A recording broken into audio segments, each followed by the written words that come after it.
le Centre de référence déficience intellectuelle et polyhandicap de Brest a participé à l'élaboration d'un programme d'éducation thérapeutique nommé BREEZE. Ce programme est dédié à la prévention de l'encombrement respiratoire chez les patients qui ont un trouble du neurodéveloppement sévère ou un polyhandicap. Il s'est créé accompagné par la filière déficience et via Innovéo au CHU de Brest. Concrètement à Brest, les enfants sont adressés par les médecins qui les connaissent, les pneumopédiatres, les médecins généralistes, les médecins d'IME, les pédiatres libéraux ou les médecins de CAMS. Le programme concerne les aidants, les familles, les grands-parents, les assistants familiaux si besoin.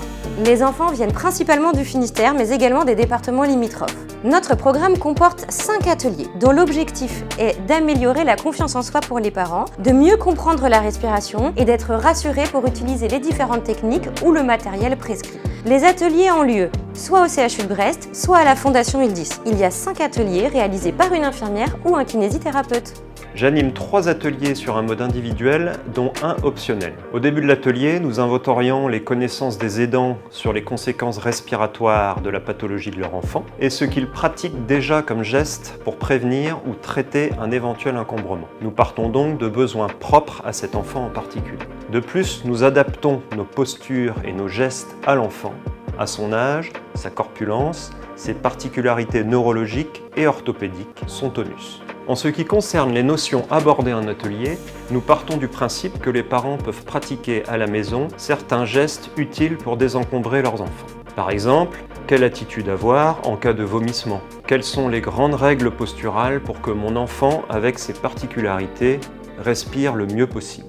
Les parents peuvent aussi aider leur enfant à se désencombrer si besoin. On échange alors certains trucs et astuces tirés de notre vie quotidienne. D'autre part, il y a un atelier optionnel qui s'attache à mettre en place ou à revoir les paramètres des machines d'aide à la respiration quand elles sont prescrites par le pneumopédiatre. Les grands principes de fonctionnement de ces machines sont expliqués et on s'attache à ce que les parents s'approprient l'utilisation de l'appareil sur leur enfant en particulier pour qu'ils soient à l'aise à la maison.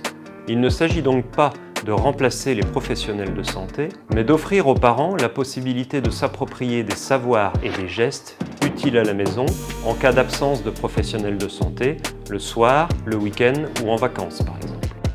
Pour ma part, j'anime 2 ateliers collectifs d'1 heure réunis en une demi-journée. C'est un échange très enrichissant entre pères aidants. Ils partagent leur vécu, on croise nos regards, nos savoirs entre professionnels de santé et famille. C'est un moment essentiel car c'est l'aidant qui connaît le mieux l'enfant. Nous abordons lors du premier atelier l'hygiène de façon ludique, la vaccination, le mécanisme de la respiration à l'aide de vidéos, le matériel et les différentes techniques pour un mouchage de nez réussi. La deuxième partie concerne les symptômes de l'encombrement jusqu'à la détresse respiratoire. Nous élaborons ensemble une checklist personnalisée pour préparer l'arrivée aux urgences.